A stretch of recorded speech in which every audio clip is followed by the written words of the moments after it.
We begin our coverage tonight with the startling indictment of 9 U.S. citizens. 9 U.S. citizens who are now facing charges of planning and preparing for war on the United States government. All are alleged to be members of a Christian-oriented, Michigan-based militia that, in the words of the Justice Department, was conspiring to levy war against the United States and to oppose by force the authority of the government of the United States. Now, even though 9 militia members have been indicted, you will notice that there are only 8 mugshots in this image. That's because the 9th member of this militia who was indicted is believed to still be on the run tonight. He is the 21-year-old son of the self-styled leader of this group. Now, investigators say all of those indicted are members of something called the Hutaree Militia in southern Michigan. They were swept up over the weekend in a series of surprise raids conducted by the FBI. On Saturday night, FBI agents swarmed a rural wooded property in Adrian, Michigan. That's believed to be the home of the Hutaree Militia's leader, a man named David Stone.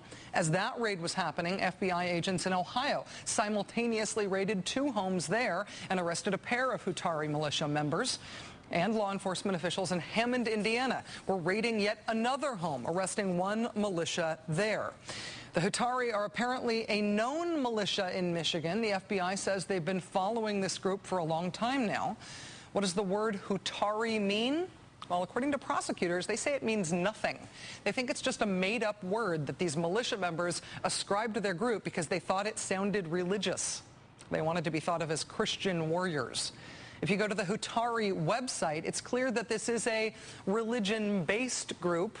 The group says it's preparing to fight the Antichrist. It's peppered with theological statements about rapture. And right underneath the picture of the militia members posing with their guns on the front page of their website is this quote: "Preparing for the end-time battles to keep the testimony of Jesus Christ alive." The Hutaree logo is inscribed with the letters CCR. According to their website, that CCR stands for Colonial Christian Republic. Can't help you with the colonial part of it. The website contains a bunch of military-style training videos. According to the wife of one of the men who's been arrested, the group would go out into the woods and train on survival skills about once a month. One of the videos they have posted shows the group setting fire to a United Nations flag, the symbol of what they apparently believe is a coming one world government. Now, the Justice Department indictment says the Hutaree viewed local and state and federal law enforcement officials all as their enemy. They refer to all law enforcement officers as the Brotherhood. One of the men who was indicted today, Joshua John Clough, appears to be the author of a web post from earlier this month in which he warns, quote, "If you are currently a cop, you are the enforcement arm of the enemy. Don't try to kid yourself otherwise." It's this obsession with police that the Hutaree apparently hoped would help them make their big splash. The FBI alleges that Hutaree members discussed a number of possible scenarios in which they would kill a police officer in order to set off what they hoped would be a larger chain of violent events. According to the indictment, they discussed killing a member of law enforcement after a traffic stop. They discussed killing a member of law enforcement and his or her family at their home. They discussed ambushing a member of law enforcement in a rural area. They also allegedly discussed luring a member of law enforcement with a false 911 emergency call and then killing that officer when he or she arrived on the scene. Once they managed to kill a police officer, their alleged plan was to wait for the police officer's funeral. And then they would ambush the large number of other law enforcement officers who would be expected to attend that funeral. Investigators say the plan was to attack law enforcement vehicles during the funeral procession using homemade bombs. The militia would then retreat to designated rally points, which would be protected with tripwired IEDs, improvised explosive devices. According to the Justice Department, quote, "It's believed by the Hutaree that this engagement would then serve as a catalyst for a more widespread uprising against the government." That was apparently the goal here, sparking some kind of civil war to overthrow the U.S. government by force. As I noted before, the FBI has had its eyes on this group for a long time. A local Detroit news station, Local 4, is reporting that the FBI had infiltrated the group for several months. Well, if the FBI had infiltrated them, that may explain why these militia members were arrested now. Investigators say the Hutaree were planning to strike sometime very soon, sometime next month, sometime in April, Hutaree members were allegedly planning what's described as a covert reconnaissance exercise that they had been training for months now. They were reportedly planning to stake out a police gathering that was set for April. The U.S. attorney in Michigan saying that the group had decided that if some random member of the public stumbled across the group during its reconnaissance exercise, that person could be killed.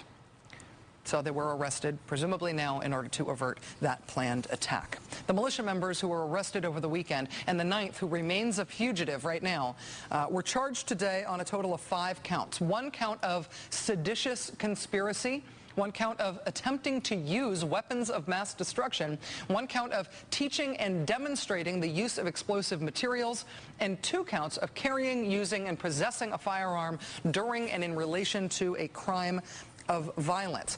That first charge, seditious conspiracy, is one of the charges that landed the blind sheik, Abdelrahman, in jail for life back in 1995 after the first World Trade Center bombing. At the time, the New York Times described seditious conspiracy as a, quote, obscure 19th century law that makes it a crime to conspire to overthrow or put down or destroy by force the government of the United States. Interesting thing about seditious conspiracy, you don't actually have to be caught actively trying to wage war on the United States in order to be found guilty of seditious conspiracy. Planning it, conspiring, even if you don't do anything about it, is enough to be guilty of that. One of the other interesting charges here is teaching and demonstrating the use of explosive materials. 2 of the 9 defendants are facing that charge. Federal law makes it illegal to teach or demonstrate to any person the making or use of an explosive, a destructive device, or a weapon of mass destruction, knowing that such person intends to use the teaching in furtherance of an activity that constitutes a federal crime of violence. In this case, that federal crime of violence was this militia's alleged intent to wage war on the United States government. I also have to tell you, this has just broken right this second while I have been talking to you. We've just learned from the Associated Press that the FBI has apprehended the 9th member of this militia who, as of the start of me talking about this moments ago, was still on the run. The dateline on the AP story on this is Wheatland Township, Michigan. But again, the last of the 9 militia members charged with plotting to kill police officers and charged with seditious conspiracy to wage war on the government of the United States has been apprehended after a search in a rural part of Michigan. Joining us now is Ed Brayton. Ed Brayton is the state editor for the Michigan Messenger. Mr. Brayton, thanks very much for joining us tonight. I appreciate it. Good to be back with you, Rachel. As you just heard, we've just had word that the last of the 9 suspects in this case has been apprehended. Had you ever heard of this Hutaree militia group before these arrests were announced over the weekend? I had not. You know, that we have a lot of militia groups in the state of Michigan. Of course, the Michigan militia became famous during the Oklahoma City bombing and the aftermath of that in the early 90s. But we've got about 11. The Southern Poverty Law Center says we have 11 militia groups in the state, and the Hutaree is not one that I had ever heard of. And in fact, I find it hard to say it without giggling. It sounds to me like the Hakawee tribe from F Troop, and I sort of keep waiting to see Larry Storch's mugshot in one of these pictures. It is a strange combination of absurd and scary. You look at the details, for example, that they've posted on their website about the different ranks that they give one another and all these made-up words that sound like they're straight out of a Calvin and Hobbes strip. And then you realize, oh, they're actually plotting to kill police officers, and they have advanced weaponry, and they're doing military training, and they've been charged with incredibly serious crimes. It's sort of hard to know, I guess, how to contextualize them on the seriousness scale. Yeah, I think we have in our minds, we sort of think of these people as just, you know, going out on the weekends and playing dress up and playing army, but clearly some of them are very serious about this, and we need to keep an eye on them. There's a reason why the FBI is infiltrating these groups, because they really can be very dangerous. I know, Ed, that you've spent a lot of time since these arrests have been announced digging into all the tracks of this group online. Of all of the different militia groups that are out there, are you noticing anything that is unique or different about this one? Obviously, the first thing that jumps out is the theology being so front and center with them. Yeah, you know, when you look at these militia groups, they all have one thing in common, and that is that all across the nation, they all believe that there is an inevitable war coming, and a lot of them refer to this as a second civil war.